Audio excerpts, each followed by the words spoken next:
قرآن مجید میں حضرت شعیب علیہ السلام کی دو بیٹیوں کا تذکرہ ہے۔ شعیب علیہ السلام ذرا بوڑھے ہو گئے تھے، ان کا بیٹا نہیں تھا، ان کی بیٹیاں تھیں۔ تو جب گھر میں بیٹا نہ ہو تو کام بیٹیوں کو سنبھالنے ہوتے ہیں، چنانچہ ان کی بیٹیاں اپنی بکریوں کو چرانے کے لیے لاتی تھیں اور کنویں پر ان کو پانی پلا کے واپس لے جاتی تھیں۔ حضرت موسیٰ علیہ السلام جب مدین پہنچے تو انہوں نے قبیلے کے لوگوں کو دیکھا، بستی کے لوگوں کو، کہ انہوں نے بکریوں کو پانی پلایا اور پھر اس کے کنویں کے اوپر ایک پتھر کی چٹان رکھ دی تاکہ کوئی اور اس پانی کو استعمال نہ کر سکے۔ وہ دو بچیاں جب اپنی بکریوں کو لے کر آئیں تو ان کے اندر تو اتنی طاقت نہیں تھی کہ وہ چٹان کو ہٹا سکیں اور بکریوں کو پانی پلا سکیں، تو جو کچھ بچا کھچا پانی تھا انہوں نے اپنی بکریوں کو پلا دیا۔ حضرت موسیٰ علیہ السلام نے جب دیکھا تو انہوں نے اس چٹان کو اکیلے ہٹا دیا اور ان بچیوں کے لیے بکریوں کو پانی پلا دیا۔ بچیاں گھر گئیں اور انہوں نے اپنے والد کو جا کے یہ بات سنائی تو حضرت شعیب علیہ السلام نے ان میں سے ایک بیٹی کو بھیجا کہ جاؤ اس آدمی کو بلا کے لاؤ۔ قرآن پاک میں ہے وَجَاءَتْ إِحْدَاهُمَا تَمْشِي عَلَى اسْتِحْيَاءٍ، ان میں سے ایک جو بچی تھی وہ آئی اور بڑی باحیا بن کے وہ چل رہی تھی، یعنی اس کے چلنے سے بھی حیا ظاہر ہوتا تھا، ایسی وہ باحیا لڑکی تھی، بیٹی تھی۔ تو معلوم ہوا کہ یہ حیا کی صفت اللہ تعالیٰ کو بہت پسندیدہ ہے۔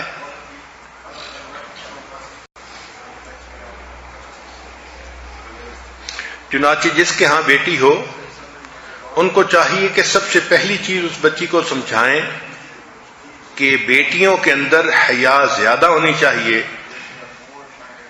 اور ان کو پاک دامنی کی زندگی کی ترغیب دینی چاہیے۔ اللہ کے پیارے حبیب صلی اللہ علیہ وسلم کی بیٹی سیدہ فاطمہ الزہرا رضی اللہ تعالی عنہا جو خاتون جنت بنی، ان کے اندر اتنی حیا تھی۔ ایک مرتبہ نبی علیہ السلام نے صحابہ سے پوچھا کہ بہترین عورت کون ہے؟ کسی نے کوئی جواب دیا، کسی نے کوئی جواب دیا۔ حضرت علی لانو کسی کام کے لیے اٹھ کر گھر آئے اور انہوں نے آ کر یہی کویسچن سیدہ فاطمہ الزہرا رضی اللہ عنہا سے پوچھا کہ بہترین عورت کون سی ہے؟ انہوں نے جواب میں فرمایا کہ جو نہ خود کسی غیر محرم مرد کو دیکھے اور نہ کوئی غیر محرم مرد اس کو دیکھ سکے، وہ سب سے بہترین عورت ہے۔ حضرت علی عنہ نے واپس آ کر نبی علیہ السلام کو یہ جواب دیا تو نبی علیہ السلام بہت خوش ہوئے۔ پھر پوچھا علی آپ کو یہ بات کس نے بتائی؟ انہوں نے بتایا کہ میں نے فاطمہ سے یہ بات پوچھی، تو نبی علیہ السلام نے فرمایا فاطمہ تو میرے دل کا ٹکڑا ہے۔ اس لیے جب سیدہ فاطمہ الزہرا کی وفات ہونے لگی تو انہوں نے وصیت فرمائی کہ میرا جنازہ دن کی روشنی میں نہ نکالا جائے، اس لیے کہ اگرچہ میت کفن میں لپٹا ہوا ہوتا ہے مگر روشنی کی وجہ سے اس کی جسامت کا اندازہ ہوتا ہے، قد چھوٹا ہے، قد لمبا ہے، جسم موٹا ہے، جسم پتلا ہے، یہ اندازہ ہو جاتا ہے۔ تو وہ فرمانے لگیں کہ میں اس چیز کو بھی پسند نہیں کرتی کہ میرے مرنے کے بعد میری جسامت کے بارے میں کچھ اندازہ کسی غیر مرد کو ہو، اس لیے رات کو میرا جنازہ نکالا جائے۔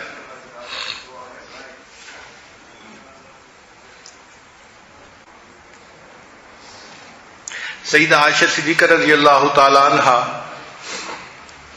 سیدنا صدیق اکبر اللہ عنہ کی لاڈلی بیٹی تھیں اور اللہ رب العزت نے ان کو ایسی حیا دی تھی،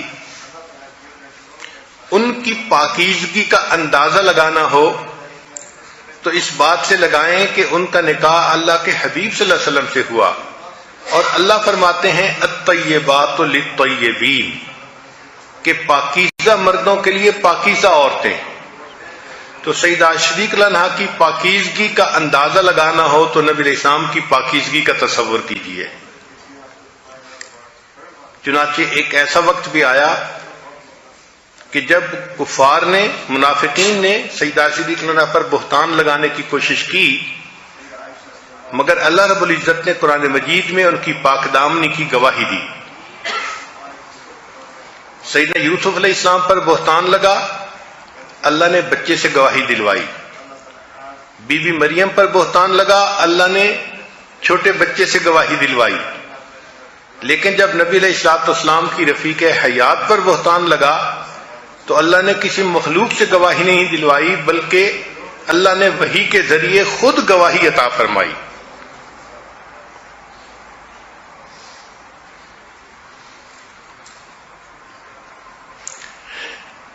بی بی مریم کے بارے میں قرآن مجید میں ہے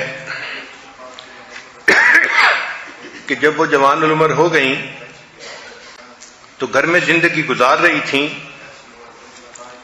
چنانچہ انہوں نے غسل کرنا تھا تو گھر کے مشرقی جانب انہوں نے پانی کا انتظام کیا کہ غسل کر سکیں۔ اس وقت جب وہ پردے کے اندر تھیں، اللہ تعالیٰ نے جبریل علیہ السلام کو بھیجا ایک بھرپور مرد کی شکل میں۔ جب بی بی مریم نے اچانک ایک مرد کو دیکھا تو قالت انی اعوذ بالرحمن منک ان کنت تقیا، کہ میں تو اللہ کی پناہ مانگتی ہوں۔ بی بی مریم کوئی آج کے دور کی بگڑی ہوئی بیگم نہیں تھی کہ غیر محرم مرد کو دیکھتی تو مسکراہٹ سے استقبال کرتی۔ وہ پاکیزہ زندگی گزارنے والی تھی، پاک دامن تھی۔ چنانچہ وہ گھبرا گئی کہ ایسے وقت میں ایک غیر مرد کہاں آ گیا۔ جبرائیل علیہ السلام نے جب دیکھا کہ بی بی مریم گھبرا گئی ہیں تو انہوں نے کہا کہ انما انا رسول ربک، کہ میں تمہارے رب کا نمائندہ ہوں، لأہب لک غلاما زکیا، تاکہ تمہیں نیک بیٹا ملے۔ اب بی بی مریم مطمئن ہونے کی بجائے اور گھبرا گئی، یعنی گھبراہٹ بڑھ گئی کہ ایک تو مرد کو میں نے دیکھا اور دوسرا وہ مرد کہہ رہا ہے کہ تمہارا بیٹا ہوگا، اور بیٹا ہو نہیں سکتا چونکہ بیٹے کا کوئی سبب موجود نہیں۔ تو انہوں نے فرمایا انا یکون لی غلام، میرا بیٹا کیسے ہو سکتا ہے؟ ولم یمسسنی بشر، نہ تو کسی مرد نے مجھے ہاتھ لگایا، ولم اکو بغیہ، اور نہ میں کوئی بد کردار ہوں۔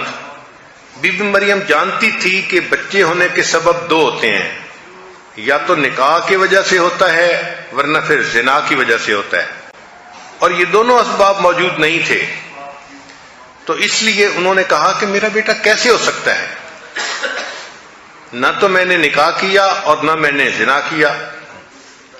تو جبریل علیہ السلام نے جب یہ سنا تو انہوں نے کہا قال کذالک، ہاں ایسا ہی ہے جیسے آپ کہہ رہی ہیں۔ یہ کذالک کا لفظ جو ہے یہ بی بی مریم کی پاک دامنی کے اوپر ایک مہر ہے جو قرآن نے لگا دی۔ ہاں بی بی مریم، آپ جو کہہ رہی ہیں آپ بالکل سچ کہہ رہی ہیں۔ یہ کذالک کا لفظ بی بی مریم کی شان بیان کرتا ہے۔ اللہ ایسی بیٹیاں ہر کسی کو عطا فرمائے کہ جو ایسی پاک دامنی کی زندگی گزارنے والی ہو کہ اس پر اللہ کے فرشتے بھی پاک دامنی کی گواہی لگائے۔ دوسری صفت بچی کے اندر نیکی کا شوق پیدا کرنا۔ چنانچہ چھوٹی بچی کی شروع سے ہی تربیت ایسی کرنی چاہیے کہ اس کے اندر عبادت کا شوق بھر دیا جائے۔ سیدہ فاطمہ الزہرا رضی اللہ عنہا کے بارے میں آتا ہے، سردیوں کی لمبی رات میں انہوں نے تہجد پڑھی، جب سلام پھیرا تو دیکھا کہ فجر کا وقت قریب ہے، تو دعا مانگنے لگی اور دعا مانگتے مانگتے روئیں اور کہا کہ اللہ میں نے تو 2 ہی رکعت کی نیت باندھی تھی، تیری راتیں کتنی چھوٹی ہیں کہ 2 رکعت میں تیری ساری رات ہی ختم ہو گئی۔ پھر تیسرا، اس بچی کو خدمت کا جذبہ پیدا کرنا چاہیے۔ اللہ تعالیٰ نے مردوں کو عبادت کے ذریعے سے جنت دینی ہے، عورتوں کو خدمت کے ذریعے سے جنت دینی ہے۔ چنانچہ حدیث مبارکہ میں ہے کہ جو عورت اس طرح فوت ہو کہ کے فرائض پر عمل کرنے والی ہو اور اس کا خامند اس سے خوش ہو تو اللہ تعالیٰ اس کے لیے جنت کے دروازے کو کھول دیں گے، وہ سیدھی جنت جائے گی۔